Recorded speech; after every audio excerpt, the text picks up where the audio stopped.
When was the last time you went to a bank? How should I make my career in finance? Our education systems have not been able to cope up with that. Things are changing, we all know. There is a need to train students with that change mindset. Technology and finance today are siblings, right? It's almost impossible to go separate those two. It is not a disruption. It is a kind of revolution. Believe me, it is useless to do a course or a degree.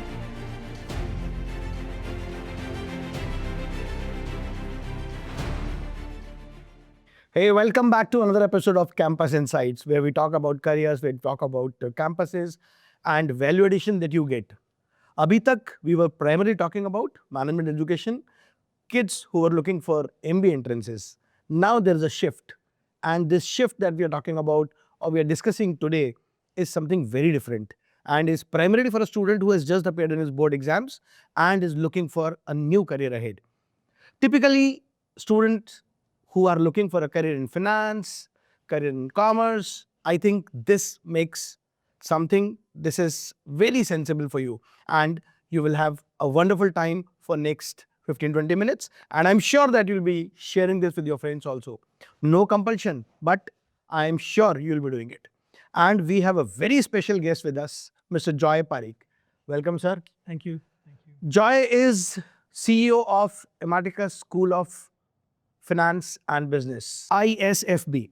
And you will find that he has given almost 10 years to understand the future of education, to understand what exactly companies are looking at, students are looking at, and what kind of a value addition can actually shape these kids. So welcome you for this discussion. I think this discussion will be very sensible for students looking for a new future ahead, because things are changing, we all know, and there is a need to train students with that change mindset. So welcome you, sir, on this platform. Now I'll start with a very sensible thing with before I start the discussion.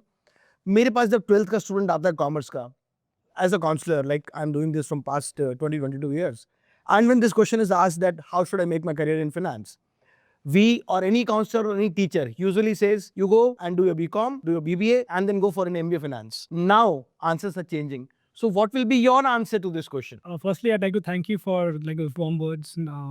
We at the school are here with only one single intent and one single motive, which is to truly drive the next round and the next wave of change in finance education. Fundamentally, if you look at the way finance is being lived today in the country, if I ask you a simple question, when was the last time you went to a bank? It probably makes you think for a couple of minutes before you actually answer that. We try to look at how the world of finance today has evolved. And unfortunately, the real, the truth of the matter is still that our education systems have not been able to cope up with that. The way we bank today is very different. The interactions we have with, it may be a super app on your phone that you're interacting with to do a transaction. That is something that's not being taught to you in textbooks. What we are keen to do here at the school is to truly go back to that same question you had, that if I want to build a career in finance and in the financial services space, do I have to still limit myself to what was understood earlier as a roadmap to building these careers, which is a typical BCom or a BBA followed with an MBA? We are trying to go rebut that, and we're trying to go question that approach by saying that how can we try to bring you better quality jobs right at the end of your 15th grade, which is right at the end of the undergraduate journey. So that means you're saying that since things are evolving, with a lot of technology coming into picture, you are trying to change the development of the young mindset in the early formative years when they're just passing out of the 12th class and they're willing to make a career in finance. Is this so that we're looking at? Look, fundamentally, in a couple of days, there are two questions we try to solve here. One is the awareness of whether I want to build a career in finance. If you look, historically in the Indian context, the word finance was always used as an MBA term. You did an MBA in finance. Nobody did a FIG or like an undergrad or a UG in finance, right? The general jargon there was either, commerce or BBA, general administration. I think the way the world is evolving today, the faster you go towards a specialization, the better it is for your prospects as it pertains to your careers. So the way we look at this approach is, the first point is on trying to create more awareness of finance as careers right at the undergrad space itself. I don't need to do an MBA or wait for 16, 17, 18 years of education and thereafter, build my career in finance. We can do it right at the end of the undergrad journey. The second point, I think you stressed a little bit on like the technology aspect of it. I think technology and finance today are siblings, right? It's almost impossible to go separate those two terms. Uh, Again, it goes back to the way you claim insurance today is on an app. The way you transact, the way you run everything from mutual funds to investments, savings, to maybe even creating new accounts, even like the whole in fact account opening process today has become a fully like a digital onboarding play. Which is why if we don't embrace the technology element of it, we will truly be left behind. So if you look at today the way you run insurance, the way you run like your wealth management, the way you invest, or for that matter, the way you bank, everything resides on an underlying of technology. So the first part, as I mentioned, is on the awareness of bringing finance at the undergrad level. And the second one is to go embrace technology because that's not going anywhere anytime soon. Parents usually ask this question that BCom is there, BBA is there. Why are you trying to disrupt this BCom, which is an old traditional program? And typically, since our old days, this BCom is going on. And new changes BBA, which again, a lot of aware parents, they are aware of. So this is another disruption which is coming to BCom and BBA. So how do you explain this disruption? Well, fundamentally, there are 2 points here again. One is the awardment of a degree itself, and the second is the experience of the 3-year journey. Right? Today, with the NEP coming in, there is a distinction between these two. If you look historically, you always went to the same college where you spent 3 or 4 years doing an undergrad journey, and that's how you accrued the degree. Today, with the advent of online degrees, you're able to create like a distinction between the awardment of a degree and the experience of the 3 years. So while this might seem like a disruption, if you look at it in its true sense, you're actually leaning on still a full BBA degree. The online degrees that you get in BBA are on full equivalence as offline or like your conventional degrees, which means tomorrow if you have aspirations to go study abroad, you want to do a master's, you want to do a PhD, you want to do law, you want like a government job, anything that you would like as an outcome, you still get with the online degrees. Whilst what we focus on campus over here is the journey of the 3 years. It's not the what, it's the how that we focus on. It's the same economics you're going to learn in class and on campus with me, but the way you learn it, like the how of learning is going to be dramatically different over here. So your ability to learn these concepts and then to apply them meaningfully is something we focus on. So it's not so much like a disruption, but it's more of a way to embrace the BBA in its new format, where you still graduate with a fully valid undergrad degree, while the 3-year journey is getting you accelerated for the right career in finance. Now, as let's say, as an expert in the education, what I feel is BCom is not at all in a position to provide the application part. While BBA is still trying to do some portion of it, and they are trying to teach the application part of the 3 years. Now, the third thing that now you are giving, which is an experience for 3 years, experience of the graduation. Now, in this experience, how that application part would be coming into picture, and what kind of emphasis would be there so that we can say that yes, this will train them practically. I think you've hit it right on the spot, right? I think that's the biggest gap today as it pertains to formal education. The alignment between what the expectations of the industry are versus what the academic underlying is able to go deliver are completely different. I think the reason we exist is exactly to fulfill that gap, right? We don't see ourselves as an academic up player. We see ourselves as like an industry down player. And the distinction between these two in our heads is what you learn is one thing, but the way you apply it is a completely different ballgame. Just taking that same cue forward, we've created and we've crafted this concept of, getting real world ready. And the word real, while it might sound, like a marketing play, we've further broken down that word into reflections, experiences, applications, and learnings. So of the 4 pillars of like a learning pedagogy, the applications is a big thrust area for us, right? Now, applications are typically done within like the simulation lab of the school. We call it the war room, where students, after they have understood the core concepts, the foundation blocks of that learning nugget, they then come to us in the war room where they apply what they've just learned. If I may give you this with an example, think of like a microeconomics class where you're learning about like the demand curve, right? There are concepts of utilities and the elasticity of demand and different concepts like the willingness to pay, which you will learn within the confinement of a classroom.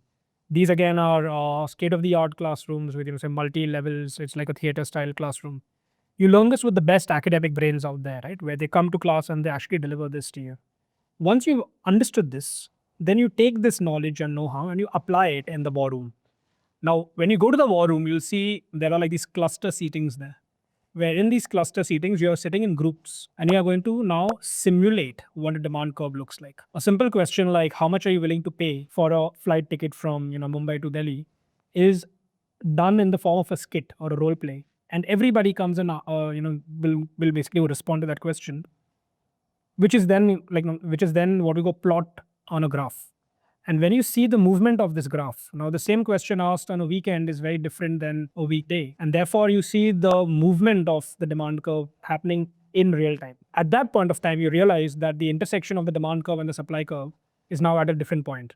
So the concept of being able to apply what you've just learned in class, right in that war room, which is a new physical environment, is something which not only do you go practice, but you also can go learn that yourself and you're able to apply that much more meaningfully tomorrow when you are interacting with corporates or for that matter, when you need to crack your interview. So this is more like not studying in a classroom, but practicing in a classroom.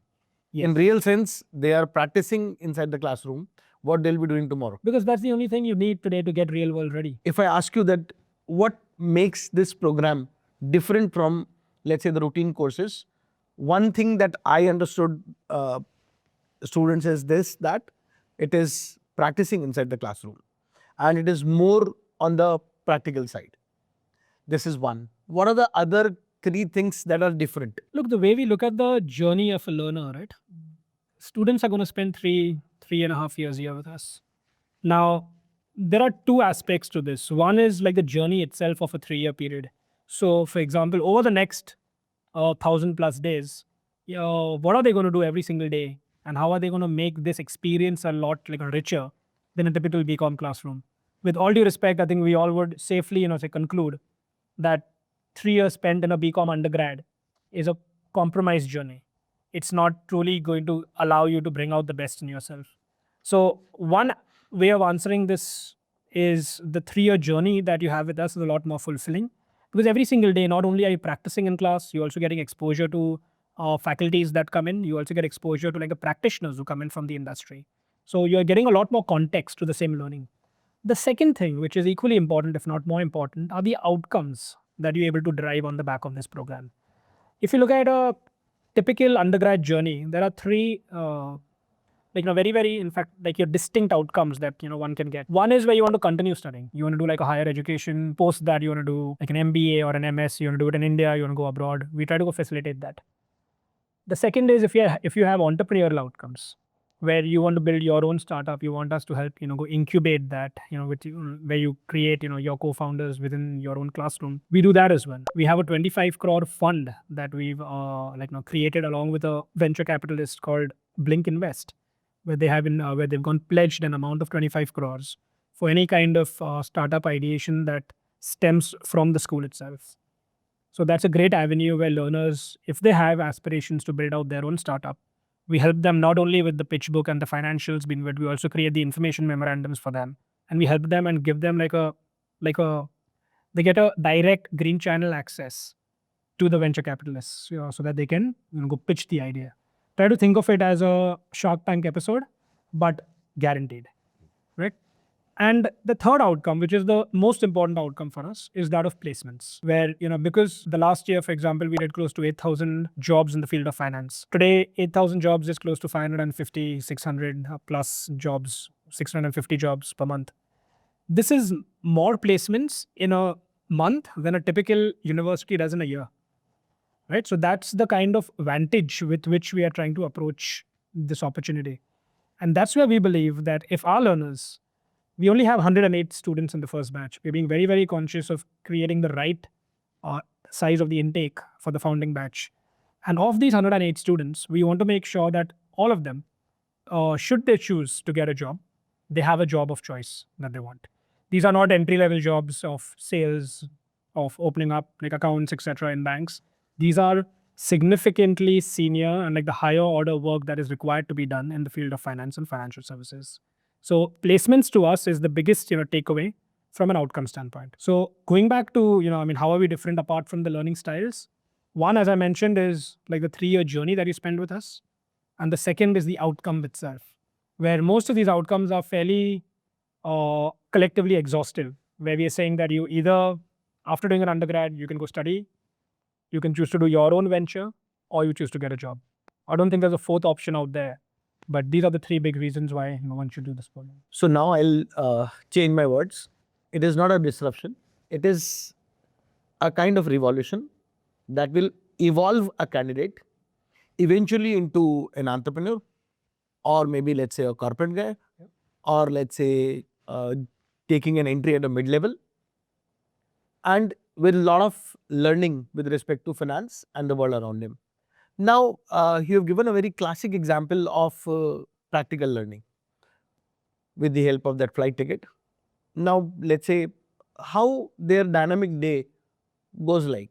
It is different every day, or there is a set schedule for every day? Because typically the old schools have 9 o'clock to 9:30 this, 9:30 to 11:30 this. So is it different? Well, it's a very good question. So, while the aspiration is to obviously do things differently, we try to create some kind of structure in the chaos around us. There's a very classic word like called brouhaha, which translates to chaos that is organized. I think that's how we look at this. Typically, the day starts with a classroom session. 9 a.m. to 1 p.m. are 2 different sessions that happen. 110 minutes per session, 2 sessions with a break in the middle. You spend time in the classrooms where you learn, where you absorb the core learning elements. After this is done, there's a break for an hour, which is for lunch. And thereafter, from 2 to 4 in the afternoon, you physically move from one classroom to the war room, where you then apply what you've just learned. The idea of, learning, doing, learning, doing, learning, doing, when you make that a practice, it becomes the right way of learning, becomes the right style of learning. And that's like the pedagogical approach we've taken to our program. So again, going back to what I mentioned earlier, I mentioned like the word like real, and real translates into the 4 words I mentioned. If you take away the experiences for a minute, which are the E, experiences are being defined as engagements that happen outside of this premise. The R, A, and L, if I look at it in like the reverse order, is the LAR, which is learn, apply, reflect. And that to us is the best way you can absorb a learning concept. So in the same example I used earlier, when you learn, we learn like a microeconomics in a classroom. When you apply it, you're going to do it when you yourself see it in action in like a simulation lab. And then when you actually like go reflect upon it, we get an industry expert to come in who could be from a Make My Trip, or a similar example who could be like a product manager at, in fact, say Uber, who speaks about how the same concepts of demand and supply go into defining the pricing algorithm. And that's why the search pricing on a Saturday evening is a lot more than a Tuesday afternoon. It's the same underlying concept, the economic concept of what is demand and what is supply, and how the intersection of these 2 curves defines the price discovery. You're taking that same concept of like your price discovery and you're relaying it from an industry lens. And this lens could be that of like the aviation sector, that's the example I used, or like an Uber cab ride. It could also be, for example, about like the new dynamic pricing that's in the IRCTC, and why fundamentally you're paying different rates for 2 different people going from the same point A to point B. So the concepts are on one side, the application is on the other side. And when you bring this application and concepts together, we believe that's the perfect marriage. And that is the way you truly learn, and then you apply that. And the applications are far and wide. Applications are not limited to say bullet points on your resume, but applications are extended to the way you interview, the way you hold conversations, and more importantly, when you start your careers, the way you grow in those careers. So this is about the learning part, learning curve. Let's move to the future part. So, तुमको ये तो clear हो गया होगा अब तक that we are discussing something very fruitful for you, and this will actually become your future if you're right now in class 12th and you're looking for something which is different than a BBA, which is different than a BCom. So our talk would be sensible for you. Now, take this ahead. A question that you usually ask us. They usually ask a very interesting question nowadays because everyone is talking about AI tech, AI tech. So the question is that it's a big fear. In fact, it's not a question that will AI replace human beings in the finance world? Chartered accountants will not be there. Well, it's going to replace like the lower order work, sure. I think the distinction between lower order work and like a higher order work is very important. I think jobs and skills that need you to think critically, that need you to like go analyze meaningfully, and then come up with like more conclusive outcomes, will more often than not be done by humans. But the kind of research behind that you need to make those decisions, today we're already doing that, right? We're already automating half the research jobs that we do within the school today, and we are seeing that can you use AI as like an enabler instead of looking at it as like a threat or like a disruptor, right? I think that's the key distinction between using it. It's a friend, it's not a foe. A student coming to you and asking that, is this program for me or should I go for BCom? So who would you suggest? Which student you would say that this is for you? See, the concept of generally in undergrads, right? There is a concept of like your merit lists where you get a score, you get a merit list, you get in, then there are some checks and balances, and then you get the offer. We don't believe in merit lists. I don't have a merit list. The approach itself is very holistic. There's no cutoffs, there's no 93%, there's no 92%. I think what we're looking at are the analytical ones, the creative ones, the bold folks who want to take on more risk in life. I think the idea here is to truly look at like the holistic concept of admissions. If we are going to be true to ourselves and say that over the next 3 years we're going to have a significantly like a more enriching experience with us, why don't I take that same enriching experience into like the admission cycle as well? Why don't we, if you look at the IET, that is the ISFB entrance test we have, only 25% of the overall candidatures grading is based on their academic scores. The balance 75 is on a combination of the aptitude, like their analytical abilities, the ability to actually hold a conversation. We also do a small shoot for a minute. It's called the expressions evaluation, where on 3 scales, their confidence, their creativity, and their clarity of thought. We call it the 3 C's. We go grade them on each of these as well. So it's no longer like a unidimensional play where you only need to score a 93% to make a cutoff. But the concept is a lot more holistic. So if the question is on who is the ideal candidate is one who appreciates this kind of an approach to admissions. Yes, and at an early stage, you're looking to enter into the corporate world, you're looking to enter into the business world, finance sector, then I think it makes a good choice for him. I agree completely. So let's start with a closing note with a rapid fire round. Oh, Okay, those are my it's very interesting. BCom or New Age Finance Program? New Age finance programs. One skill for 2026, 2027 people who will be entering into college. AI friendliness. Okay. Most underrated career? Wealth management. Okay. I love reading books. In fact, on my way to your place, I was reading The Republic by Plato, recently gifted by a friend of mine. So one book that you advise to these guys? Let's see. I've read a few recently, but one that is an easy read and a great book to get started with is called like The Richest Man in Babylon. Yes. It's it was crafted back in 1926, so it's 100 years old now. But the fundamentals that it teaches you about how do you make money and how do you hold on to money and how do you invest money, I think in this day and age, may it be crypto, may it be other asset classes, it's still got the same crux to it. Okay. AI, friend or foe? Friend, best friend. One thing you wish to do or knew at 18? Well, I wish I had the exposure and like the clarity that there are options outside of a typical undergrad program available. And I wished, or rather, I do wish that there were programs like this available back then. Okay. I wish I would have gone some practical learning at that stage. I agree.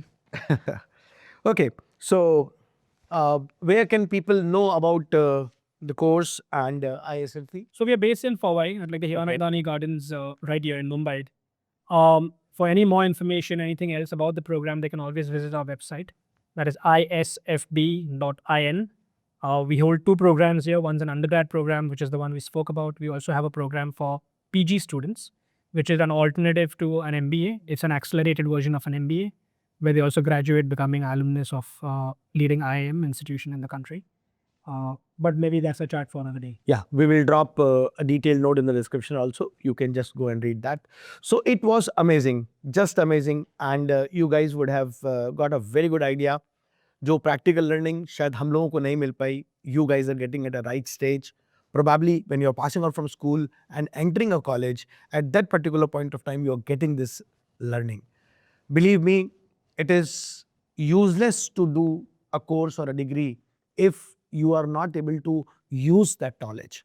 So practical application is the most important thing that we are looking at now from a child when he's passing out from the school, or let's say when he's passing out from a college. So school is like gone now, you are in 12th, and I'm targeting the audience who is currently in 12th.